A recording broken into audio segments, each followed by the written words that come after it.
প্রিয় ছাত্র বন্ধুরা, চলে এসেছি জিওগ্রাফির সলিউশন নিয়ে 586 পাতা এবিটিএ টেস্ট পেপারের মাধ্যমিক 2025। তো চলো দেখে নিই কি কি রয়েছে এই সেটটিতে। তোমরা যারা চ্যানেলটিতে নতুন রয়েছে অবশ্যই সাবস্ক্রাইব করে দিও।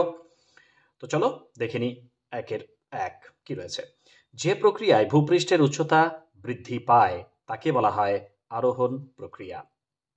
2 লবণযুক্ত শিলাস্তরের ওপর নদীর প্রধান ক্ষয় হল অবঘর্ষ, ঘর্ষণ, জলপ্রবাহ, দ্রবণ ক্ষয়। বার্ষিক উষ্ণতার প্রসর সবচেয়ে কম থাকে নিরক্ষীয়, মৌসুমী, ভূমধ্যসাগরীয় স্টেপ নিরক্ষীয় অঞ্চলে। 4 অশ্ব অক্ষাংশ অবস্থিত নিরক্ষীয় নিম্নচাপ বলয়, উপক্রান্তীয় উচ্চচাপ বলয়, মেরুবৃত্ত, মেরু উপক্রান্তীয় উচ্চচাপ বলয়। 5 উষ্ণ সমুদ্রস্রোত, শীতল সমুদ্রস্রোত যে স্থানে মিলিত হয় তাকে বলা হয় হিমপ্রাচীর। 6 মরা কোটালের সময়ে চন্দ্র ও সূর্য পৃথিবীর সাপেক্ষে কোণে অবস্থান করে 90 ডিগ্রি সমকোণে। যানবাহনের কার্বন কণা নির্গমন রোধের জন্য ব্যবহার করা হয় পরিস্রাবক ঘূর্ণায়ন, তাড়িতিক অধক্ষেপক, স্ক্রাবার, আস্তরণযুক্ত অ্যালুমিনা। এখানে কিন্তু তোমরা স্ক্রাবার লিখলেও আশা করি উত্তরটি সঠিক হবে। তোমাদের সিলেবাসে এই স্ক্রাবার ছাড়া আর কিছু কিন্তু নেই, তাই যে কোনো উত্তর দিলে আমার মনে হয় এরকম বিগত বছরে কিন্তু প্রশ্নটি এসেছিল এবং সবগুলি উত্তর কি সঠিক ধরা হয়েছিল, তাই স্ক্রাবারটা প্রথমত দেবে। 8 উত্তর পশ্চিম ভারতে গ্রীষ্মকালে যে ধূলি ঝড় হয় তাকে বলা হয় আঁধি। 9 শিবালিক হিমালয়ের পাদদেশীয় অঞ্চলে ক্ষুদ্র ক্ষুদ্র শিলাখণ্ড সঞ্চিত হয়ে যে সমভূমি গঠিত হয় তাকে বলা হয় ভাবর। 10 ভারতের সিলিকন ভ্যালি বলা হয় বেঙ্গালুরুকে। 11 সামুদ্রিক লবণাক্ত বাতাস প্রয়োজন হয় ইক্ষু চাষ, কফি চাষ। দুটো উত্তরই কিন্তু সঠিক হবে, যেটা দেবে সেটাই কিন্তু সঠিক হবে। ভারতের আদমশুমারি অনুযায়ী একটি শহরের ন্যূনতম জনসংখ্যা হবে 5,000 জন। 13 লৌহ ইস্পাত শিল্পের প্রয়োজনীয় কাঁচামাল হলো আকরিক লোহা, কয়লা, ম্যাঙ্গানিজ সবগুলি। এখানে কিন্তু উত্তর হবে সবগুলি। 14 ট্রপোগ্রাফিক্যাল মানচিত্রে সমোন্নতি রেখা অঙ্কন করা হয় যে রং দিয়ে, সেটি কিন্তু বাদামি। এবার শুদ্ধ অশুদ্ধ দেখে নেব। বারখান বালিয়াড়ি থেকে শিব বালিয়াড়ি সৃষ্টি হয়, শুদ্ধ। ওজোন স্তরকে প্রাকৃতিক সৌরপর্দা বলে, শুদ্ধ।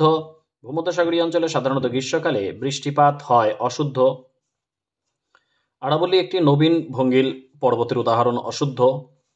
গঙ্গা সমভূমির প্রাচীন পলি অঞ্চলকে ভাঙাড় বলে, শুদ্ধ। পেট্রোরসায়ন শিল্পকে আধুনিক শিল্প দানব বলা হয়, শুদ্ধ। উপগ্রহ চিত্র ব্যাখ্যার জন্য কম্পিউটার ব্যবহার আবশ্যিক, শুদ্ধ। শূন্যস্থানে কি রয়েছে দেখে নিই। শূন্যস্থানে যেটা রয়েছে সেটা হচ্ছে নীলনদের বদ্বীপ, ধনুকাকৃতির বদ্বীপ। 2 মরু অঞ্চলে বায়ু ড্যাশ কাজের ফলে মরুদ্যান সৃষ্টি হয়, অপসারণ কার্যের ফলে। 2 ড্যাশ স্রোত সমুদ্রতলের উপরই ভাগ দিয়ে প্রবাহিত হয়, উষ্ণ স্রোত হতে পারে বা বহিঃস্রোত হতে পারে। 2 ভরা কোটালের সময় সমুদ্রের জল মোহনা দিয়ে নদীতে প্রবেশ করে, একে বলা হয় বান ডাকা। 2 যে বর্জ্য জল, মাটি, বাতাসের সঙ্গে মিশে যায় তাকে জৈব বর্জ্য বলে, জৈব ভঙ্গুর বর্জ্য বলে। ভারতের মূল ভূখণ্ডের দক্ষিণতম অংশ হল কন্যাকুমারিকা। ভারতের মহাকাশ গবেষণা সংস্থাটি ড্যাশ স্থানে অবস্থিত। ভারতের মহাকাশ গবেষণা সংস্থাটি বেঙ্গালুরুতে অবস্থিত।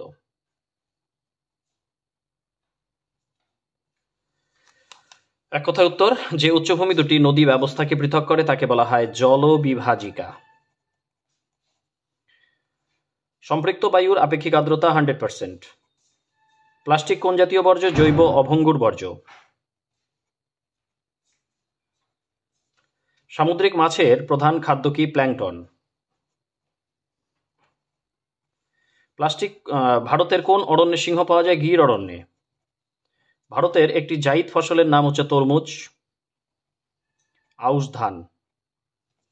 ভারতের সর্বাধিক জনবহুল রাজ্য কোনটি? সর্বাধিক জনবহুল রাজ্য হচ্ছে উত্তরপ্রদেশ।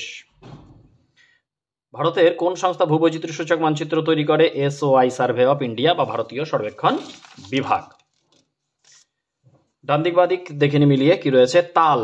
তাল হচ্ছে পশ্চিম হিমালয়ের হ্রদ। ঝুম চাষ, মৃত্তিকা ক্ষয়, চিকমাগালুর কফি গবেষণা কেন্দ্র, বারাণসী ডিজেল রেল ইঞ্জিন নির্মাণ কেন্দ্র। তাহলে 587 পেজের শর্ট কোশ্চেনগুলো, 586 পেজের শর্ট কোশ্চেনগুলো আমরা দেখে নিলাম। পরবর্তী ভিডিওতে আবার পরের পেজ নিয়ে আলোচনা করব। ধন্যবাদ।